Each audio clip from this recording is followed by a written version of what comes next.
I hope you're aware that this property is out of compliance. I just got back. Max, that doesn't change the rules. That's not fair. The letter was already taped to the door when Marcus Holloway stepped onto his porch. White paper, red ink, final notice. It listed violations he hadn't committed, fines he hadn't agreed to, a deadline that had already passed. What the HOA president didn't know was that Marcus had just come home. Before we continue, tell us where you are watching from in the comments. We would like to know how far these videos go. And if stories like this matter to you, stay with me, like this video, and subscribe to Black Justice so more people can hear these powerful lessons. Your support helps us keep telling stories that matter. Now back to the story. Marcus didn't tear the letter down. He read it slowly, calmly.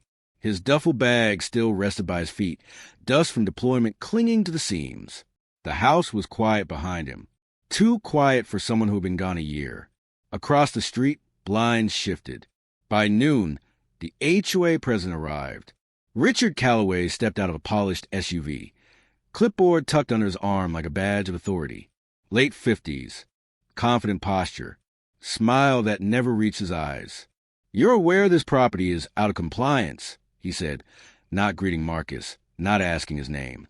Marcus nodded once. "I just got back." Richard glanced at the bag, then away. "That doesn't change the rules." Each word made the space between them smaller. Marcus held the letter up. "These dates were during my deployment." Richard flipped the page. "Absence is an exemption." The board voted. The silence did more damage than the insult.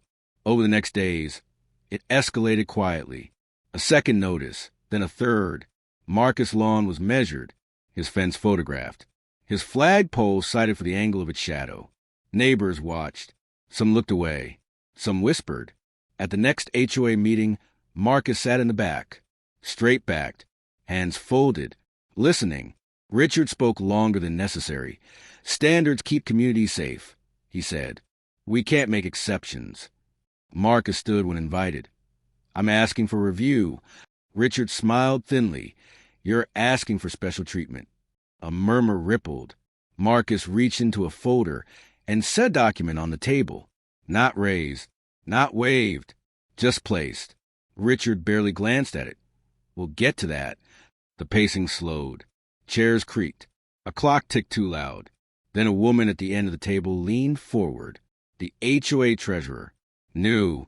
"Richard," she said, "is this a compliance log?" He nodded. "Yes." "And the time stamps?" "Yes." She tapped the page Marcus had set down. Those dates overlap with an active duty notice. Richard's jaw tightened. "That's irrelevant." The room held its breath. The next morning, a surveyor arrived. Not hired by Marcus, commissioned by the county. He measured the fence, checked the easement, confirmed the property line, every inch within code. He noted the fines had been issued without verification. Richard stood nearby, arms crossed, face stiff. Then a second visitor arrived. A man in a navy blazer, county seal on his badge. Compliance oversight. "Mr. Calloway," he said, "we need to talk about procedural irregularities." Richard laughed once, too sharp. "This is a misunderstanding." Marcus didn't speak. He didn't raise his voice. He raised the truth. The investigation moved quickly. Emails surfaced. Selective enforcement. Language that hinted, not loudly, but clearly, a pattern. The board convened again, without Richard at the head. The chair cleared her throat.